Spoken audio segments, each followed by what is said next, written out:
Hello students, आज की class में हम जानेंगे कि पार्ट्स ऑफ स्पीच क्या होते हैं। तो देखिए, पार्ट्स ऑफ स्पीच वे श्रेणियाँ होती हैं जिनमें शब्दों को एक वाक्य में उनके अर्थ, संरचना और कार्य के आधार पर रखा जाता है। पार्ट्स ऑफ स्पीच क्या होती है? पार्ट्स ऑफ स्पीच कैटेगरीज होती हैं जिनमें शब्दों को रखा जाता है। लेकिन पार्ट्स ऑफ स्पीच जो श्रेणियाँ होती हैं, जो कैटेगरीज होती हैं, उनमें शब्दों को ऐसे ही नहीं रखा जाता है। उनमें शब्दों को उनके अर्थ, स्ट्रक्चर और कार्य के आधार पर रखा जाता है कि भाई वो शब्द किसी सेंटेंस में अगर यूज करें तो वो शब्द उस सेंटेंस में क्या रोल प्ले करेंगे। कोई भी शब्द हमेशा एक ही कैटेगरी में नहीं रखा जा सकता। जैसे अगर मैं आपसे पूछूं कि भाई वाटर जो शब्द है ये क्या है, ठीक है, मतलब ये नाउन है या ये एडजेक्टिव है या एडवर्ब है, ठीक है, या ये वर्ब है, आप क्या कहेंगे इसके बारे में कि भाई वाटर शब्द क्या है? जब तक ये सिंगल वर्ड आपके सामने है आप इसके बारे में कुछ नहीं कह सकते, ठीक है।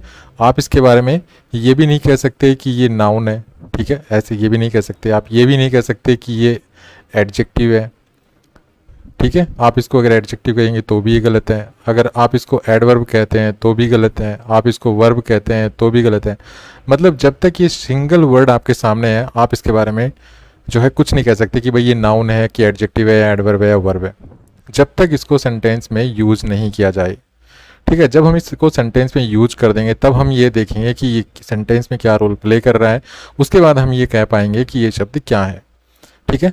तो पार्ट्स ऑफ स्पीच कुछ कैटेगरीज होती हैं जिनमें शब्दों को उनके मीनिंग, उनके स्ट्रक्चर और उनके वर्क के अकॉर्डिंग कि भाई वो एक सेंटेंस में अगर उनको यूज करें हम तो उस सेंटेंस में वो शब्द क्या रोल प्ले करेंगे।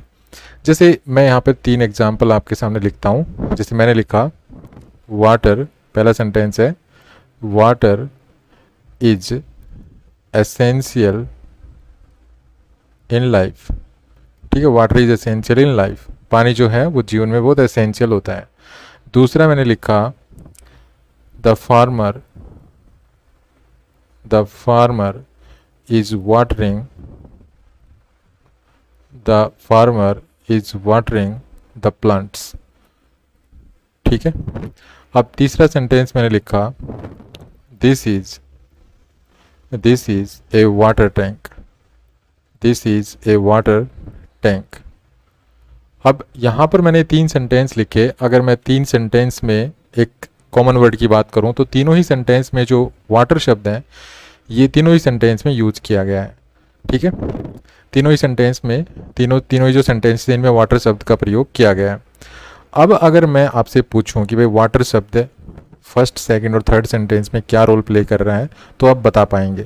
पहले जो सेंटेंस है इसमें वाटर जो है वो एक नाउन है, जो सेकंड सेंटेंस है इसमें वाटर जो है एक वर्ब है, और थर्ड सेंटेंस है इसमें वाटर शब्द एक एडजेक्टिव है। एडजेक्टिव वो शब्द होते हैं जो किसी नाउन को मॉडिफाई करते हैं या हम कह सकते हैं कि किसी नाउन के बारे में एक्स्ट्रा इन्फॉर्मेशन देते हैं। तो ये जो वाटर शब्द है यहाँ पर ये किसके बारे में एक्स्ट्रा इन्फॉर्मेशन दे रहा है? इस टैंक नाउन के बारे में, तो यहाँ पर ये एडजेक्टिव है। तो इस तरह से पार्ट्स ऑफ स्पीच जो होती हैं वो कैटेगरीज होती हैं जिनमें हम शब्दों को किसी सेंटेंस में उनके मीनिंग, उनके स्ट्रक्चर और उनके वर्क के अकॉर्डिंग रख पाते हैं। चलिए अब देखते हैं कि पार्ट्स ऑफ स्पीच में कौन कौन सी कैटेगरीज शामिल हैं। तो फर्स्ट है नाउन्स, सेकंड है प्रोनाउंस, थर्ड है वर्ब्स, फोर्थ है एडजेक्टिव, 5 है एडवर्ब्स, 6 है प्रीपोजिशन और 7 है कंजंक्शंस।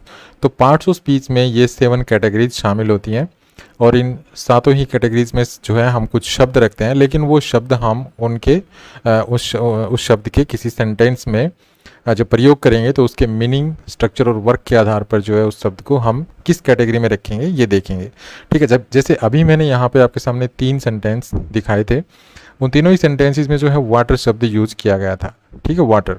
तो अगर मैं आपसे सिर्फ वाटर शब्द लिख करके ये पूछूं कि भाई ये शब्द क्या है तो आप नहीं बता पाएंगे, अगर आप बताएं भी ये तो आप गलत बताएंगे, ठीक है। वैसे सभी स्टूडेंट्स ये कहेंगे जी वाटर जो नाउन होता है, लेकिन अभी मैंने आपको दिखाया कि वाटर को किस तरह से हम वर्ब के रूप में भी यूज कर सकते हैं, एडजेक्टिव के रूप में भी यूज कर सकते हैं। तो अगर सिंगल वर्ड कोई आपके सामने लिखा गया है और आपसे ये कहा जाए कि ये शब्द क्या है, पार्ट मतलब ये जो वाटर शब्द है, मान लीजिए मैं अभी पूछूं कि इस वाटर शब्द को हम कौन सी कैटेगरी में रखेंगे, तो आप डिसाइड नहीं कर पाएंगे कि वाटर शब्द को हम किस कैटेगरी में रखेंगे। लेकिन जैसे ही मैं इस शब्द को किसी सेंटेंस में यूज करता हूँ तो हम जो है इस वाटर को समझ पाएंगे कि हमें किस कैटेगरी में रखना है। जैसे यहाँ पर इन तीनों सेंटेंसेस को देखिए, ये तीनों ही सेंटेंसेस वही हैं जो हमने अभी थोड़ी देर पहले देखे थे। अगर हम फर्स्ट सेंटेंस में वाटर की बात करें तो ये वाटर क्योंकि नाउन है तो ये जो शब्द है ये इस कैटेगरी में जाएगा, ठीक है। अभी जो सेकंड सेंटेंस है इसमें जो वाटर शब्द है तो ये वाटर शब्द किस कैटेगरी में जाएगा, ये जाएगा वर्ब में। और यहाँ पर ये जो वाटर है थर्ड सेंटेंस में क्योंकि एडजेक्टिव है तो इसको हम रखेंगे इस कैटेगरी में, ठीक है। तो हम देख पा रहे हैं कि शब्द एक ही है लेकिन ये अलग अलग कैटेगरीज में जा रहा है। तो शब्द का महत्व कब होता है, शब्द का महत्व होता है जब उसको किसी सेंटेंस में प्रयोग किया जाए। जब तक उस शब्द को किसी सेंटेंस में प्रयोग नहीं किया जाएगा हम नहीं कह सकते कि वो शब्द हम किस कैटेगरी में रखेंगे। तो पार्ट्स ऑफ स्पीच में ये कुछ कैटेगरीज हैं और इन कैटेगरीज में हम शब्दों को रखते हैं, लेकिन उन शब्दों को हम उनके मीनिंग, भाई उस किसी सेंटेंस में उसका क्या मीनिंग है, क्या स्ट्रक्चर है, क्या वर्क है, इस आधार पर जो है उस शब्द को इनमें से किसी भी कैटेगरी में हम रख पाएंगे, ठीक है। तो बस आपको ये याद रखना है कि पार्ट्स ऑफ स्पीच जो होती है वो कैटेगरीज होती हैं। पार्ट्स ऑफ स्पीच कैटेगरीज होती है जिनमें हम शब्दों को किसी सेंटेंस में उनके मीनिंग, स्ट्रक्चर और वर्क के आधार पर रख पाते हैं। आइए अब इन सभी के बारे में हम थोड़ा थोड़ा जान लेते हैं। वैसे डिटेल में तो हम नहीं पढ़ पाएंगे लेकिन थोड़ा थोड़ा जान लेते हैं कि इन सभी कैटेगरीज का क्या अर्थ है। सबसे पहला आता है नाउन। नाउन वे शब्द होते हैं जो पीपल, प्लेस या थिंग्स की पहचान या नाम बताते हैं, ठीक है। हम अपने आसपास बहुत सी चीज़ें देखते हैं, जैसे मेरे सामने अभी कंप्यूटर है, ठीक है, तो मैंने लिखा कंप्यूटर। मेरे सामने अभी टेबल है तो मैंने कहा टेबल। मेरे सामने टेबल पर एक पेन पड़ा है तो एक पेन। तो जो भी चीज़ें हम इस धरती पर देखते हैं और उन चीज़ों के बारे में अगर हमें जिक्र करना है तो हमें किसकी ज़रूरत पड़ती है, हमें उस वस्तु के नाम की ज़रूरत पड़ती है, ठीक है, उसके नेम की ज़रूरत पड़ती है। तो जो किसी वस्तु का जो नेम है ना, ये नेम ही नाउन होता है, ठीक है। तो बस आप इतना ध्यान रखिए कि किसी पीपल का, प्लेस का और थिंग्स का या किसी आइडिया का, ठीक है, इनका जो नाम होता है ना वही नाउन होता है। तो नाउन वे शब्द होते हैं जो पीपल, प्लेसेस या थिंग्स की पहचान कराते हैं या उनका नाम बताते हैं। नाउन्स किसी क्लोज या सेंटेंस के सब्जेक्ट बन सकते हैं, ठीक है। नाउन जो होते हैं वो किसी भी सेंटेंस में या क्लोज में वर्ब जो है सब्जेक्ट बन सकते हैं वर्ब के। उसके बाद वर्ब जो है वर्ब के ऑब्जेक्ट्स या प्रीपोजिशन के ऑब्जेक्ट्स के रूप में भी हम इनको यूज कर सकते हैं, ठीक है। नाउन क्या क्या काम करते हैं, किसी सेंटेंस में वर्ब के सब्जेक्ट बन सकते हैं और किसी सेंटेंस में ऑब्जेक्ट भी बन सकते हैं। अब ऑब्जेक्ट किसके बनते हैं, ऑब्जेक्ट वर्ब के और प्रीपोजिशन के, ठीक है। तो वर्ब और प्रीपोजिशन के ऑब्जेक्ट भी हम इनको बना सकते हैं। जैसे ये कुछ शब्द देखिए, cat, book, table, girl, computer, chair, glass, shirt, tree, ठीक है, और प्लेन। ये सभी शब्द जो है ना वो नाउन है, ठीक है। अब जैसे कि मैंने आपको बताया था कि जो नाउन्स होते हैं उनको हम किसी सेंटेंस में सब्जेक्ट बना सकते हैं। तो इस सेंटेंस में देखिए, ये सेंटेंस में जो राम शब्द है ये इस सेंटेंस में इस वर्ब का सब्जेक्ट है। तो राम को यहाँ पर हमने एज ए सब्जेक्ट यूज किया है। नेक्स्ट सेंटेंस देखिए, the teacher gave Sohan a book. अब यहाँ पर देखिए, ये जो सेंटेंस है इसमें टीचर तो क्या हो गया, सब्जेक्ट हो गया, तो ये टीचर नाउन है तो ये सब्जेक्ट है। और यहाँ पर ये जो गेव है ये वर्ब है। और यहाँ पर देखिए सोहन ये भी नाउन है और बुक ये भी नाउन है। तो यहाँ पर जो सोहन है ये यहाँ पर ऑब्जेक्ट है, लेकिन ये कैसा ऑब्जेक्ट है, इनडायरेक्ट ऑब्जेक्ट। और जो बुक है ये भी ऑब्जेक्ट है, ये क्या है, डायरेक्ट ऑब्जेक्ट, ठीक है। तो नाउन्स को हम डायरेक्ट ऑब्जेक्ट और इनडायरेक्ट ऑब्जेक्ट की तरह भी यूज करते हैं। नेक्स्ट सेंटेंस देखिए, the book is on the table. अब यहाँ पे देखिए टेबल जो है ये एक नाउन है। अब ये नाउन क्या, कैसे हमने इसको यूज किया सेंटेंस में, इस ऑन प्रीपोजिशन के ऑब्जेक्ट के रूप में। तो इस प्रकार से हम देख पाते हैं कि जब भी हम किसी नाउन का प्रयोग सेंटेंस में करते हैं तो नाउन को हम एज ए सब्जेक्ट यूज कर सकते हैं, एज ए ऑब्जेक्ट यूज कर सकते हैं। और ऑब्जेक्ट जो डायरेक्ट ऑब्जेक्ट और इनडायरेक्ट ऑब्जेक्ट जो होते हैं उनको किसी भी रूप में हम नाउन्स को यूज कर सकते हैं, डायरेक्ट ऑब्जेक्ट में भी, इनडायरेक्ट ऑब्जेक्ट में भी। और प्रीपोजिशन का ऑब्जेक्ट भी बना सकते हैं जैसे हमने इस सेंटेंस में यहाँ पे बनाया है। तो इस तरह से जो नाउन्स होते हैं वो पीपल, प्लेसेस और थिंग्स के नाम होते हैं, उनकी पहचान कराते हैं हमें। और नाउन को हम किसी क्लोज या सेंटेंस में सब्जेक्ट बना सकते हैं, वर्ब या प्रीपोजिशन के ऑब्जेक्ट बना सकते हैं, ठीक है। और वर्ब के डायरेक्ट ऑब्जेक्ट और इनडायरेक्ट ऑब्जेक्ट दोनों बन सकते हैं नाउन्स। नेक्स्ट आता है प्रोनाउंस। प्रोनाउंस ऐसे शब्द होते हैं जो नाउन्स को रिप्रेजेंट करते हैं, मतलब जो प्रोनाउंस होते हैं उनको हम किसी नाउन की जगह यूज करते हैं। ग्रामेटिकली प्रोनाउंस का प्रयोग नाउन के समान ही किया जाता है, मतलब जैसे हम नाउन्स को यूज करते हैं किसी सेंटेंस में उसी प्रकार से प्रोनाउंस को भी यूज कर सकते हैं। जैसे हम नाउन्स को किसी सेंटेंस में सब्जेक्ट ऑब्जेक्ट बना सकते हैं उसी प्रकार से हम प्रोनाउंस को भी सब्जेक्ट ऑब्जेक्ट बना सकते हैं, ठीक है। और जो कॉमनली जो नाउन्स होते हैं, कॉमनली जो प्रोनाउंस होते हैं वो ये हैं, I, you, she, him, it, everyone और समबडी, ठीक है। वैसे प्रोनाउंस के टाइप्स होते हैं अलग अलग, जिनके बारे में हम डिटेल से पढ़ेंगे आगे आने वाले वीडियोज़ में। यहाँ पर इस सेंटेंस को देखिए, Sohan is my friend, he is very intelligent. अब यहाँ पे सोहन नाउन है, ठीक है, Sohan is my friend, Sohan मेरा फ्रेंड है, ही इज़ वेरी इंटेलिजेंट, वो बहुत इंटेलिजेंट है। तो यहाँ पर जो ही शब्द है इसको हमने इस सोहन की जगह यूज़ किया है, ठीक है, मतलब इंटेलिजेंट कौन है, सोहन इंटेलिजेंट है। तो यहाँ पर जो ही है ना, क्योंकि एक नाउन की जगह यूज़ किया गया है, ये यहाँ पे क्या है, ये यहाँ पे प्रोनाउन है, ठीक है। लेकिन प्रोनाउन का प्रयोग हम तभी करते हैं जब हम किसी नाउन को पहले मेंशन कर चुके हैं, हम सीधा प्रोनाउन का यूज़ नहीं करते। प्रोनाउन का प्रयोग तभी किया जाता है जब नाउन का पहले जिक्र हो चुका हो। जैसे यहाँ पर सोहन इज़ माई फ्रेंड मैंने कहा, तो सोहन मैंने नाउन यूज़ कर दिया पहले। अब मैं आगे जब भी सोहन का जिक्र करूँगा तो मैं जो है इसकी जगह एक कोई वर्ड यूज़ कर सकता हूँ, और वो वर्ड क्या कहलाएगा, प्रोनाउन कहलाएगा, ठीक है। नेक्स्ट है वर्ब्स। जो वर्ब्स होती हैं वो ऐसे शब्द होते हैं जो पीपल, एनिमल, प्लेसेस और थिंग्स के कार्यों या उनके होने की स्थिति के बारे में हमें बताते हैं। वर्ब्स प्रेडिकेट के मूल रूप में कार्य करती है, ठीक है, मतलब प्रेडिकेट में जो वर्ब होती है वो मूल रूप से काम करती है, मतलब उसका एक अभिन्न अंग होता है। जो वर्ब होता है वो प्रेडिकेट का इम्पोर्टेंट पार्ट होता है। जैसे मैं यहाँ पर एक सेंटेंस लिखता हूँ, कमल इज वॉचिंग टेलीविज़न, ठीक है, मैंने ये सेंटेंस लिखा। अब इस सेंटेंस में क्या है कि जो कमल है ये सब्जेक्ट है और इज़ वॉचिंग टेलीविज़न ये यहाँ पे प्रेडिकेट है। तो क्या होता है कि जो वर्ब्स होती हैं ना वो प्रेडिकेट का इंपॉर्टेंट पार्ट होती हैं, ठीक है, बिना वर्ब के कोई प्रेडिकेट नहीं बन सकता, ठीक है।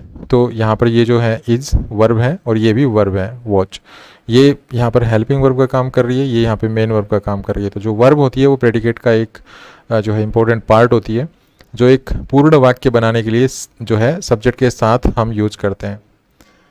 इसलिए प्रत्येक वाक्य में कम से कम एक वर्ब शामिल होनी चाहिए, अर्थात कोई भी वाक्य बिना वर्ब के नहीं बनता है। प्रत्येक वाक्य में, हर वाक्य में मतलब जो है वर्ब का होना जरूरी है। देखिए, सब्जेक्ट के बिना सेंटेंस बन सकता है, एडवर्ब के बिना भी सेंटेंस बन जाएगा, एडजेक्टिव के बिना भी सेंटेंस बन जाएगा, लेकिन वर्ब के बिना सेंटेंस नहीं बनेगा। छोटा सा छोटा सेंटेंस, अगर मैं कहता हूँ गो, तो ये भी एक सेंटेंस है, ठीक है। तो छोटे से छोटा जो सेंटेंस होता है वो भी बिना वर्ब के नहीं बन सकता, इसलिए वर्ब का किसी सेंटेंस में होना बहुत ज़रूरी है। वर्ब्स में जो है एक्शन वर्ड शामिल होते हैं, मतलब वर्ब्स जो होती हैं वो अलग अलग टाइप की होती हैं, action verb, non action verb, ठीक है। और एक्शन वर्ब को हम डायनामिक वर्ब भी कहते हैं और नॉन एक्शन वर्ब को हम जो है स्टेटिव वर्ब भी कहते हैं। इसके अलावा जो वर्ब होती हैं वो रेगुलर वर्ब्स होती हैं, इर्रेगुलर वर्ब्स होती हैं, ठीक है। उसके बाद ट्रांजिटिव वर्ब होती हैं, इंट्रांजिटिव वर्ब्स होती हैं। तो कई टाइप्स की जो है वर्ब्स होती हैं जिनके बारे में हम आगे वाले वीडियोज़ में डिटेल से पढ़ पाएंगे। तो बस इतना याद रखिए कि जो वर्ब्स होती हैं वो पीपल, एनिमल्स, प्लेसेस और थिंग्स के बारे में बताती हैं कि भाई उनके कार्यों या उनके होने की स्थिति के बारे में बताती हैं, ठीक है। मतलब कोई पर्सन क्या काम करता है ये बताती हैं।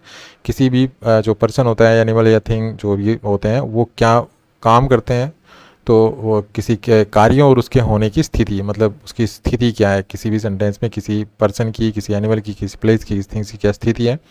तो स्थिति और किसी जो स्थिति और कार्यों के बारे में बताने वाला जो शब्द होता है वो उसको हम कहते हैं वर्ब।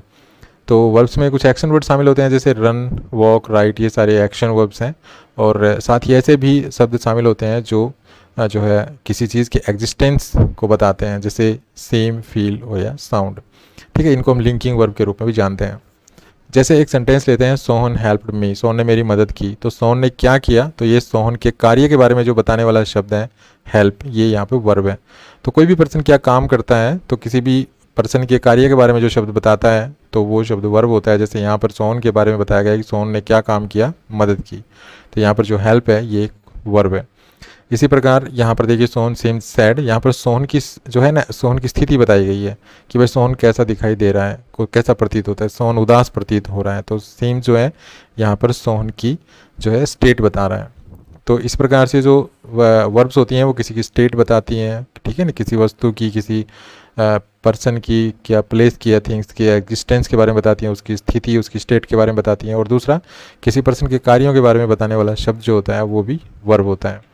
नेक्स्ट देखिए एडजेक्टिव। एडजेक्टिव ऐसे शब्द होते हैं जो नाउन्स और कभी कभी प्रोनाउंस को मॉडिफाई करते हैं। मॉडिफाई करने का मतलब है किसी नाउन या प्रोनाउन के बारे में एक्स्ट्रा इन्फॉर्मेशन, मतलब उसको डिस्क्राइब करते हैं, ठीक है। तो ये जो वे जो है सब्जेक्ट या प्रेडिकेट का हिस्सा हो सकते हैं। मतलब जो एडजेक्टिव्स होते हैं वो सब्जेक्ट या प्रेडिकेट, सब्जेक्ट के पार्ट भी हो सकते हैं और वो प्रेडिकेट के पार्ट भी हो सकते हैं। और कुछ अगर कॉमनली अगर हम एडजेक्टिव लें तो देखिए रेड, ब्यूटीफुल और intelligent, expensive, big, small, large, ये जो शब्द है ना ये सारे एडजेक्टिव हैं, क्योंकि इनका प्रयोग हम किसी भी सेंटेंस में किसी नाउन के या किसी प्रोनाउन के बारे में एक्स्ट्रा इन्फॉर्मेशन बताने के लिए करते हैं। जैसे अगर हम सेंटेंस लें सीता इज़ ब्यूटीफुल गर्ल, तो यहाँ पर ए और होना चाहिए था, ठीक है, Sita is a beautiful girl. तो यहाँ पर जो ये ब्यूटीफुल है ये इस गर्ल के बारे में एक्स्ट्रा इन्फॉर्मेशन दे रहा है। तो गर्ल यहाँ पर क्योंकि नाउन है, ठीक है, नाउन है, तो नाउन के बारे में एक्स्ट्रा इन्फॉर्मेशन देने वाला शब्द क्या होता है? एडजेक्टिव। तो यहाँ पे ब्यूटीफुल एडजेक्टिव है।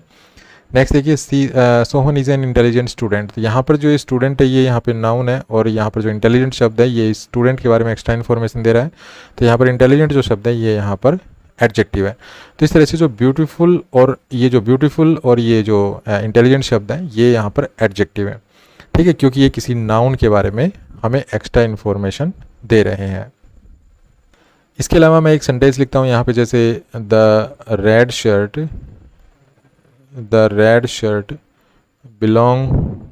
बिलोंग्स टू माई कज़िन, ठीक है, ये सेंटेंस लिखा मैंने।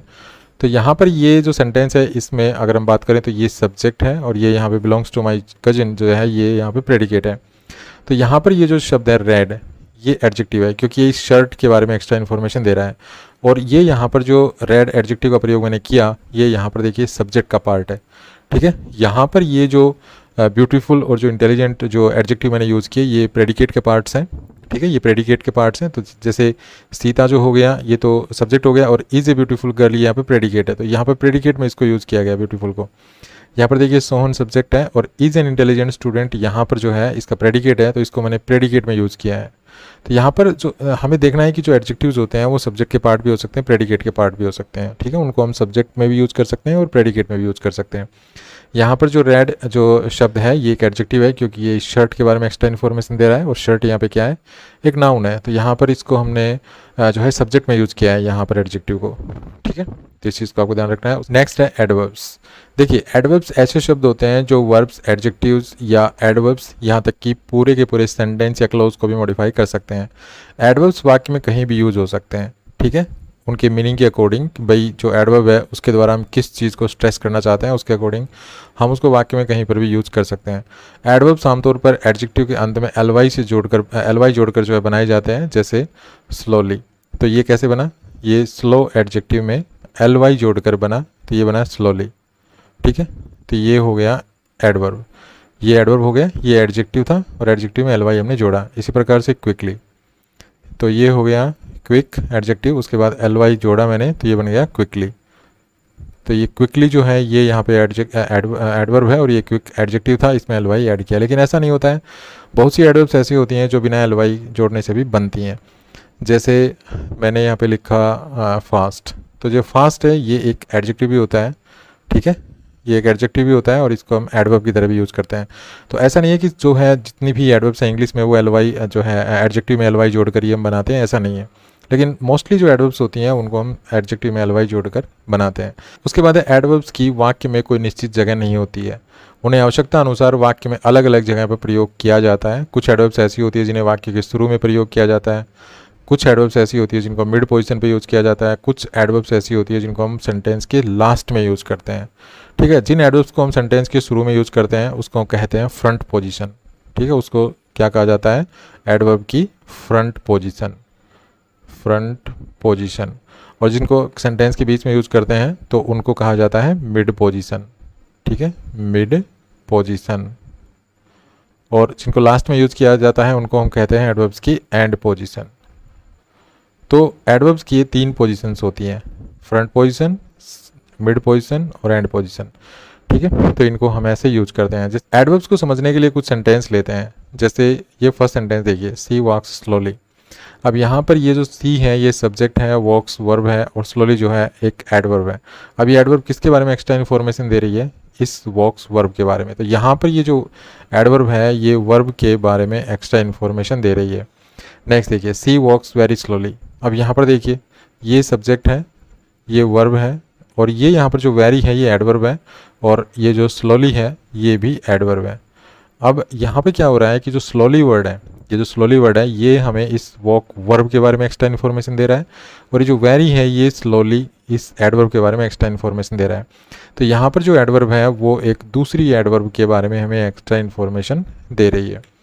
नेक्स्ट सेंटेंस देखिए, कमल इज़ वेरी ऑनेस्ट। तो यहाँ पर ये जो कमल है ये सब्जेक्ट है, इज वर्ब है, ऑनेस्ट यहाँ पर एडजेक्टिव है, और ये जो वेरी शब्द है ये इस एडजेक्टिव के बारे में एक्स्ट्रा इन्फॉर्मेशन दे रहा है। तो यहाँ पर ये जो वेरी है ये यहाँ पर किसको मॉडिफाई कर रहा है, एडजेक्टिव को मॉडिफाई कर रहा है। तो जैसा कि मैंने आपको बताया था किसी भी सेंटेंस में जब हम एडवर्ब का प्रयोग करते हैं तो वो एडवर्ब या तो किसी वर्ब को मॉडिफाई करेगी या किसी दूसरी एडवर्ब को मॉडिफाई करेगी या किसी एडजेक्टिव को मॉडिफाई करेगी।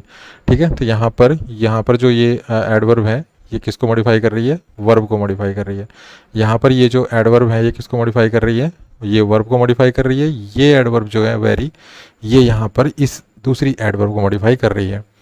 यहाँ पर ये जो वेरी एडवर्ब है ये वेरी एडवर्ब इस एडजेक्टिव को मॉडिफाई कर रही है। अब इन सेंटेंसेस को देखिए, यहाँ पर पहला सेंटेंस है sadly he could not attend the meeting. अब यहाँ पर ये जो सैडली वर्ड है ये एक एडवर्ब है और इसको हमने सेंटेंस के फ्रंट पोजीशन पे यूज़ किया है, क्योंकि इसको सेंटेंस के शुरू में यूज़ किया है। तो जब भी हम किसी एडवर्ब को सेंटेंस के शुरू में यूज़ करते हैं तो वो उस एडवर्ब की कौन सी पोजीशन होती है, फ्रंट पोजीशन होती है। तो यहाँ पर जो एडवर्ब है इसको हमने सेंटेंस के शुरू में यूज़ किया है, अर्थात ये इसको हमने सेंटेंस में फ्रंट पोजीशन पे यूज़ किया है। नेक्स्ट सेंटेंस है सी फिनिश्ड हर वर्क क्विकली। तो यहाँ पर क्विकली एडवर्ब है और इसको हमने सेंटेंस के लास्ट में यूज़ किया है, तो इसको हम कहेंगे कि ये एडवर्ब की एंड पोजीशन है। यहाँ पर देखिए the match was surprisingly cancelled. तो यहाँ पर सरप्राइजिंगली जो है ये एडवर्ब है और इसको सेंटेंस के बीच में यूज़ किया है, तो इसको हम कहेंगे कि ये यहाँ पर जो है एडवर्ब की मिड पोजीशन है। तो यहाँ पर हमने इसको मिड पोजीशन पे यूज़ किया है थर्ड सेंटेंस में। यहाँ पर हमने इस एडवर्ब को एंड पोजीशन पे यूज़ किया है और यहाँ पर हमने इस एडवर्ब को सैडली को फ्रंट पोजीशन पे यूज़ किया है। तो इस प्रकार से एडवर्ब की 3 पोजीशंस होती हैं, फ्रंट पोजीशन, एंड पोजीशन और मिड पोजीशंस। ठीक है, इनके बारे में भी हमने डिटेल से आगे भी वीडियो हम जानेंगे।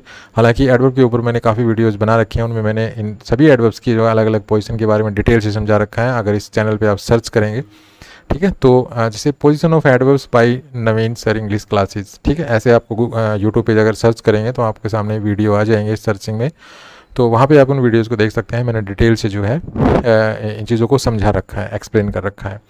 तो इस तरह से जो एडवर्ब होती है वो क्या होती है, एडवर्ब हमेशा वर्ब को मॉडिफाई करती है। ठीक है, वर्ब को मॉडिफाई करती है। जैसे इस सेंटेंस में वर्ब को मॉडिफाई जो है किया जा रहा है एडवर्ब के द्वारा। जो एडवर्ब होती है वो दूसरी एडवर्ब को भी मॉडिफाई कर सकती है जैसे इस सेंटेंस में, और उसके बाद एडवर्ब किसी एडजेक्टिव को भी मॉडिफाई कर सकती है जैसे इस सेंटेंस में।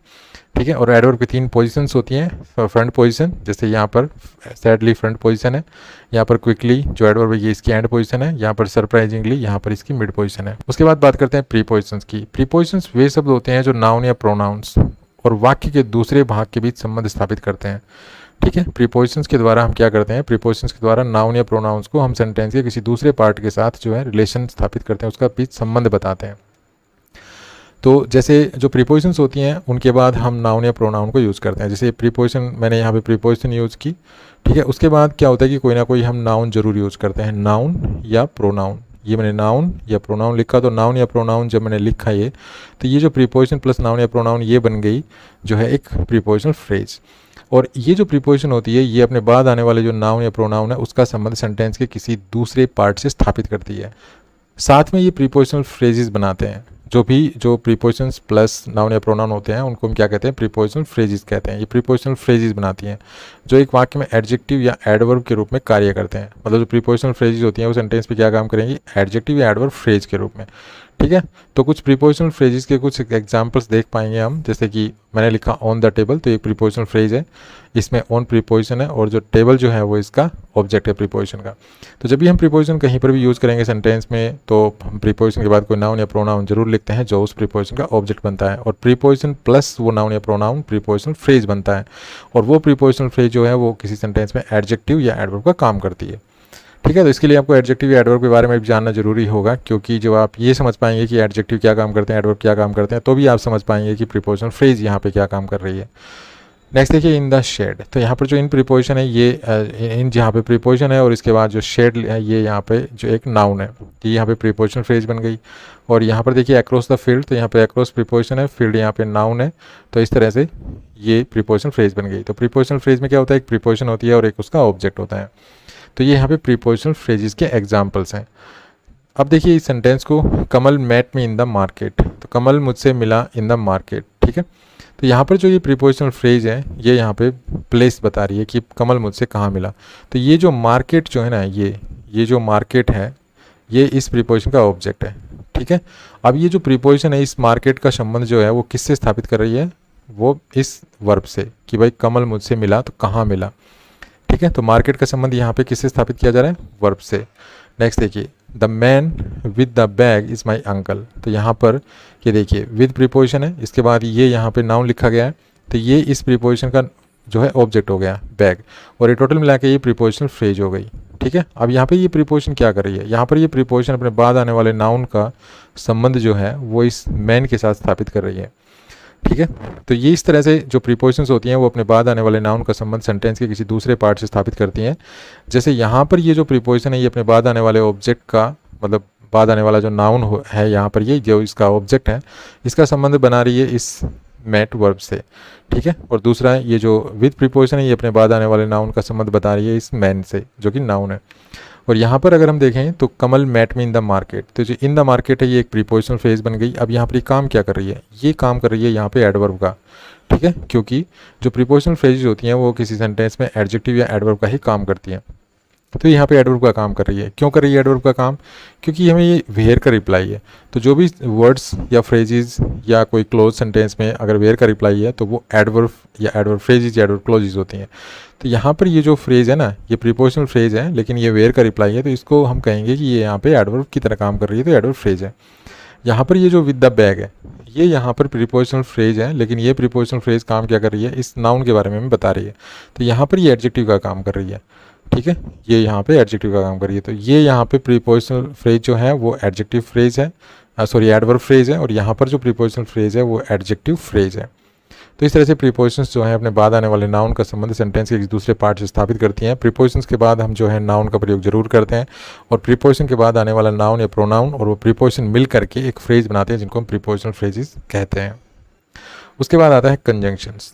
कंजंक्शंस क्या होते हैं, कंजंक्शंस वे शब्द होते हैं जो दो या अधिक एलिमेंट्स के बीच में एक विशिष्ट प्रकार के संबंध को व्यक्त करते हुए वर्ड्स, फ्रेजेस या जो है क्लोजेस को जोड़ते हैं। यहाँ पर ये क्लोजेस है, ठीक है, क्लोजेस को आपस में जोड़ते हैं। सबसे कॉमन कंजंक्शंस हैं एंड, बट, और, नोर, फॉर, सो और येट।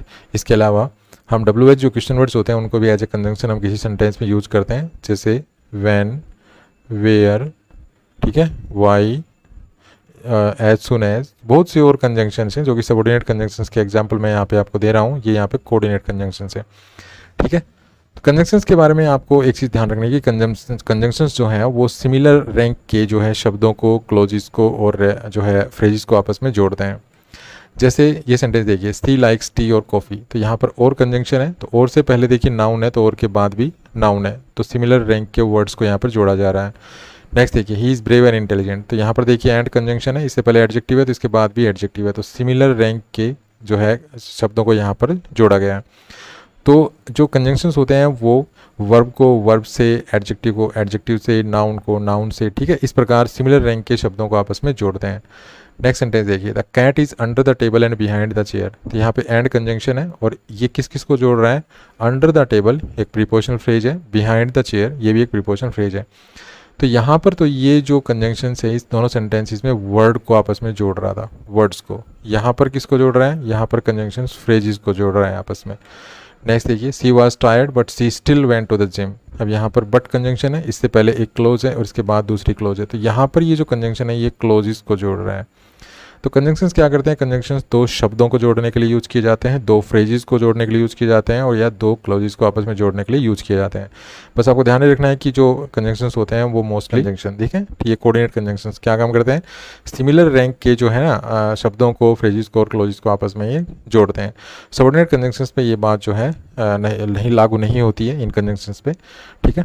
तो आपको बस इतना ध्यान रखना है कि जो कोऑर्डिनेट कंजंक्शंस है, हालांकि कंजंक्शंस के ऊपर मैंने एक वीडियो बना रखा है, आप सर्च कर सकते हैं इसी चैनल पे, तो ये सभी चीज़ें मैंने डिटेल से समझा रखी हैं, मैं इस वीडियो में आपको सिर्फ ब्रीफली समझाने की कोशिश कर रहा हूँ। तो ये जो कोऑर्डिनेट कंजंक्शंस होते हैं, इन कंजंक्शंस के बारे में हमने क्या जाना कि भाई ये कंजंक्शंस जो हैं वो जो है दो सिमिलर रैंक के शब्दों को जोड़ते हैं, दो सिमिलर रैंक के जो है फ्रेजेस को जोड़ते हैं, दो सिमिलर रैंक के क्लोजेस को जोड़ते हैं, ठीक है। मतलब वर्ड को वर्ड से जोड़ेंगे, लेकिन वो वर्ड क्या होगा वो जो वर्ड है ना पहले वही वर्ड बाद में होना चाहिए। वर्ड्स में देखिए, वर्ड्स में क्या क्या होते हैं, वर्ड्स में नाउन हो सकते हैं, वर्ड्स में प्रोनाउन हो सकते हैं, और वर्ड्स में वर्ब्स हो सकती हैं, वर्ड्स में एडजेक्टिव हो सकते हैं, वर्ड्स में एडवर्ब हो सकती हैं। तो जो कोऑर्डिनेट कंजंक्शंस होते हैं ना, वो नाउन को नाउन से जोड़ेंगे, प्रोनाउंस को प्रोनाउन से, वर्ब को वर्ब से, ठीक है, एडजेक्टिव को एडजेक्टिव से, एडवर्ब को एडवर्ब से, इस तरह से। और ये चीज़ जो है ना इन पे लागू नहीं होती है, ये ध्यान रखना है, क्योंकि ये जो है ना कॉम्प्लेक्स सेंटेंसेस बनाते हैं, ये जो है इंडिपेंडेंट क्लोज को डिपेंडेंट क्लोज से आपस में जोड़ते हैं। तो कैसा लगे वीडियो? अगर वीडियो अच्छा लगा तो प्लीज़ को लाइक कीजिए, शेयर कीजिए, चैनल को सब्सक्राइब करना ना बोलें। Thanks for watching this video. Happy learning. Bye bye.